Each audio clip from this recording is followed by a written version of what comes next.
Have you ever poured your heart and soul into a relationship, only to realize you're playing a minor role in someone else's narrative? It's a bitter pill to swallow, yet one many of us have had to endure. Too often, we shrug it off with the excuse, "That's just how relationships are." But here's the hard truth. It doesn't have to be this way. You're not a placeholder, a stepping stone, or a band-aid for someone else's temporary needs. You deserve better, and recognizing that is the first step toward reclaiming your worth. Today, we're uncovering the subtle but unmistakable signs that you're being used in a relationship. These aren't always the dramatic betrayals. They're the quiet patterns, the seemingly insignificant moments that erode your self-worth over time. By the end of this exploration, you'll not only spot these warning signs, but also gain the tools to rebuild your self-respect and transform your relationships into ones rooted in balance, authenticity, and mutual care. Let's begin with the first red flag: one-sided effort. How often have you found yourself carrying the entire weight of the relationship, making plans, initiating conversations, shouldering the emotional load, while the other person sits back and lets you do all the heavy lifting? Picture it. You're rowing a boat alone, sweat pouring down your face, while they sit comfortably at the helm, enjoying the ride without lifting a finger. Seneca, the Stoic philosopher, once said, "We suffer more often in imagination than in reality." In one-sided relationships, fear of rocking the boat keeps us trapped, convincing ourselves that speaking up might make things worse. But as Marcus Aurelius wisely reminded us, never trade your character for the approval of others. When you find yourself bending your values to keep a relationship afloat, it's time to pause and ask, is this truly serving me? In these imbalanced dynamics, you're the one always reaching out, making excuses for their indifference, and bearing the emotional toll. Over time, this lopsided exchange breeds resentment, loneliness, and exhaustion. Healthy relationships thrive on reciprocity, a shared effort where both parties contribute equally. Without it, what you have isn't a partnership. It's a drain on your energy and spirit. Next, let's talk about selective availability. Have you noticed certain people in your life only show up when it suits them? When they need support or attention, they're there, but when you need the same, they vanish, claiming to be busy or unavailable. This isn't just about physical presence. It's about emotional availability too. A relationship built on selective availability reveals a glaring imbalance. One person gives endlessly, while the other takes freely, showing up only when it benefits them. As Marcus Aurelius put it, it's not what happens to you, but how you respond that defines your character. Instead of reacting with bitterness, use this as an opportunity to reflect on your worth and set firm boundaries. Relationships rooted in selective availability aren't partnerships. They're one-way streets leading straight to frustration and loneliness. Epictetus famously said, "We have 2 ears and 1 mouth so that we can listen twice as much as we speak." In balanced relationships, this principle applies equally to both parties. But in relationships marked by selective availability, you may find yourself doing all the listening, with little to no reciprocity. If this dynamic leaves you feeling undervalued or dismissed, it's time to take stock. Ask yourself, does this relationship nurture my well-being, or does it leave me depleted? If the answer is the latter, it's time to enforce boundaries, communicate your needs clearly, or, if necessary, walk away. Finally, consider the third telltale sign: absence of genuine interest.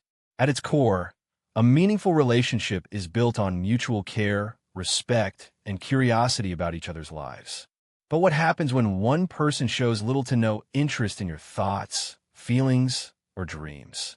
It feels as though you're merely an accessory to their story, rather than an equal participant. Genuine interest is the bedrock of connection, and when it's missing, it signals a profound emotional disconnect. As you navigate such relationships, ask yourself, am I investing in someone who truly values me? If the answer is no, it's time to step back and reevaluate. True relationships are anchored in mutual respect. Without it, you're likely being used, even if unintentionally. Ultimately, Remember this. You deserve relationships where your worth is seen, celebrated, and cherished. Life is too short to settle for anything less. Recognize the signs, honor your boundaries, and boldly demand the respect and reciprocity you deserve. After all, a fulfilling relationship isn't just about giving. It's about growing together. You are never meant to be someone's emotional prop, their silent listener, or their backup option. You deserve relationships rooted in reciprocity and respect, where both parties invest equally in each other's growth and happiness. By identifying the warning signs, unequal effort, sporadic availability, and a lack of sincere interest, you can reclaim your power. Establish boundaries, voice your needs clearly, and, if necessary, step away from connections that drain rather than uplift you. Your worth is immeasurable, and it's time to insist that your relationships reflect the depth of care and respect you extend to others. A truly meaningful relationship flourishes through shared investment, where both individuals genuinely care about each other's joys, struggles, and aspirations. This profound bond stands in sharp contrast to one-sided dynamics where empathy is absent. Aristotle would see such imbalance as a failure to achieve what he called the friendship of the good, a relationship grounded in mutual virtue and respect. When empathy is lacking, relationships often become transactional, prioritizing personal gain over authentic connection.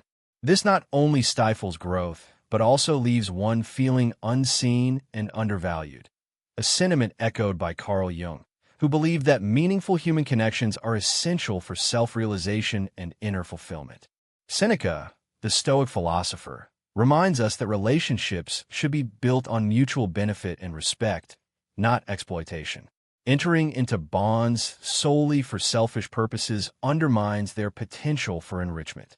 When someone disregards your well-being, dreams, or challenges, it signals a deficit of empathy, a fracture in the foundation of any worthwhile relationship. Such neglect breeds isolation and erodes self-worth, making it imperative to seek out partnerships that honor and nurture your humanity. Epictetus, another Stoic thinker, teaches us to focus on what we can control. If someone shows no genuine interest in your life, you cannot compel them to care. Instead, direct your energy toward cultivating relationships that align with your values, ones that uplift, inspire, and sustain you. Socrates might urge us to engage in continual self-reflection. Are our relationships based on mutual admiration and respect, or do they tilt toward imbalance? This introspection helps guide us toward healthier, more harmonious connections.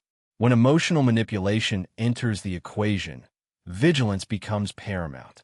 Manipulation exploits vulnerabilities using guilt, pressure, or subtle coercion to sway behavior. Seneca would warn against allowing such tactics to disrupt our peace of mind. Emotional manipulation corrodes trust and threatens our inner tranquility.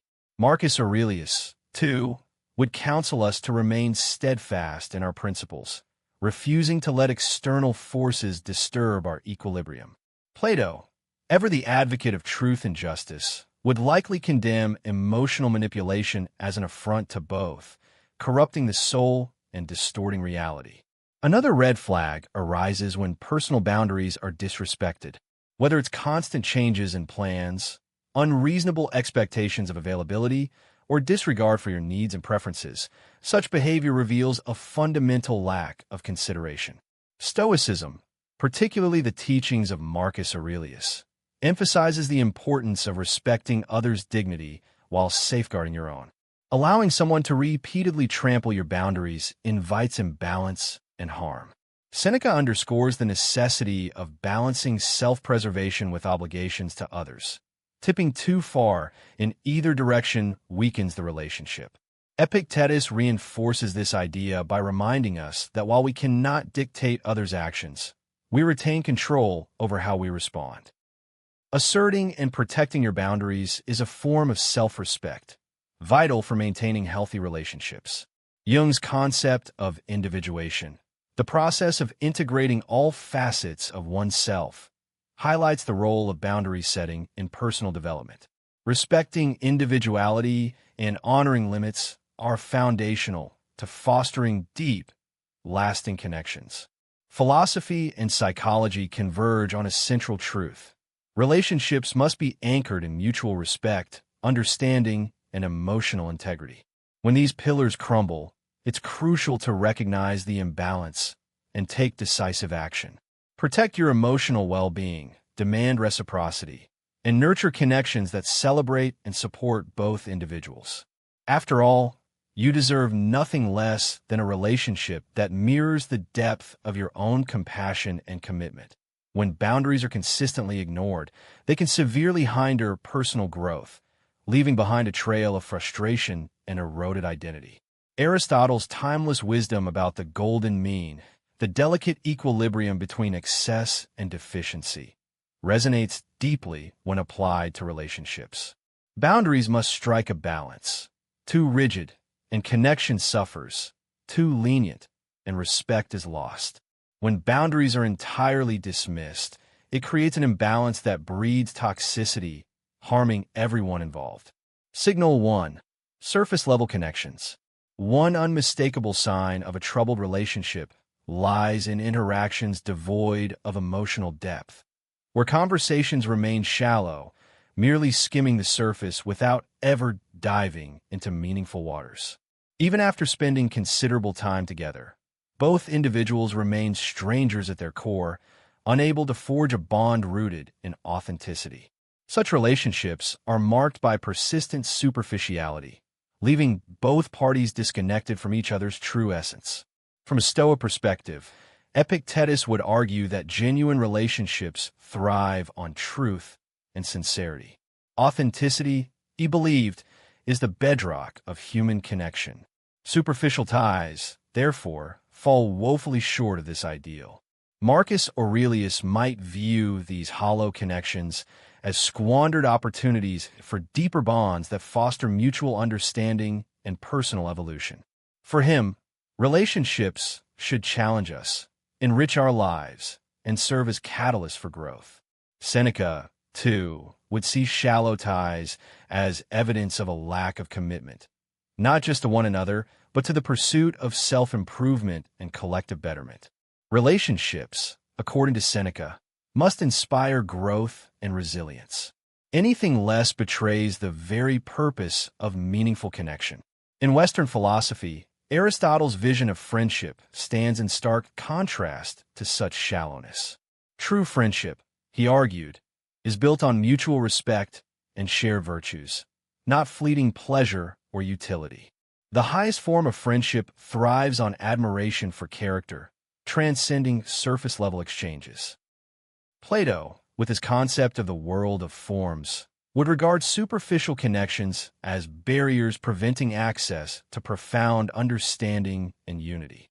Similarly, Carl Jung's theory of individuation underscores the dangers of shallow relationships, which inhibit the transformative interactions necessary for integrating all aspects of the self. Without depth, relationships become obstacles rather than conduits to self-realization. Signal 2. Absence in times of adversity. A more telling indicator of a flawed relationship is the absence of support during life's inevitable storms. Genuine relationships reveal their true nature not in moments of ease, but in times of hardship. When someone you trust vanishes during your darkest hours, it speaks volumes about the fragility and insincerity of that connection. Epictetus, ever the pragmatist, reminds us that while we cannot control others' actions, we retain power over how we respond. An absent friend or partner offers a clear signal to reassess the relationship and seek solace elsewhere. Marcus Aurelius would decry such absence as a failure in the duty of friendship. To him, any authentic relationship rests on mutual support and understanding, and abandoning someone in their hour of need undermines its foundation. Seneca, too, would see this abandonment as proof of a lack of care and solidarity. Life's trials are unavoidable, but facing them alone, despite seeking companionship, reveals a fundamental flaw in the relationship. Friendships, in his view, exist to lighten burdens, not compound them through withdrawal. Aristotle's notion of virtuous friendship emphasizes mutual goodwill and enduring values. A friend who disappears during adversity fails to meet these criteria, offering instead a fleeting bond based on utility or pleasure. Plato would interpret such absence as evidence that the relationship has fallen far short of its ideal form, a union grounded in deep understanding and unwavering support. True friends, he believed, stand steadfast even amidst life's fiercest challenges. Jung, similarly, would highlight the critical role of emotional support during tough times as essential for navigating struggles and achieving self-actualization. The absence of a friend in moments of hardship robs you of the vital connection needed to grow and evolve. Ultimately, the worth of a relationship isn't measured by convenience or time spent together, but by the presence and support offered during life's most demanding moments. You deserve relationships as rich and genuine as the empathy and commitment you bring to them. Seek out those who align with your values, who stand with you in the trenches, and who elevate your journey toward becoming the best version of yourself. Authentic connections are the ones that uplift you when challenges arise and empower you to unlock your fullest potential. If what you've discovered today struck a chord, don't let this be the end of your exploration. Dive deeper by exploring the playlist on the screen, packed with insights on cultivating and strengthening relationships that truly matter. Commit to fostering bonds that reflect your inherent value, because in the intricate mosaic of life, every strand of sincere connection enriches our days with resilience, comfort, and vibrancy. Stay rooted in who you are and continue striving for relationships that infuse your life with purpose and joy.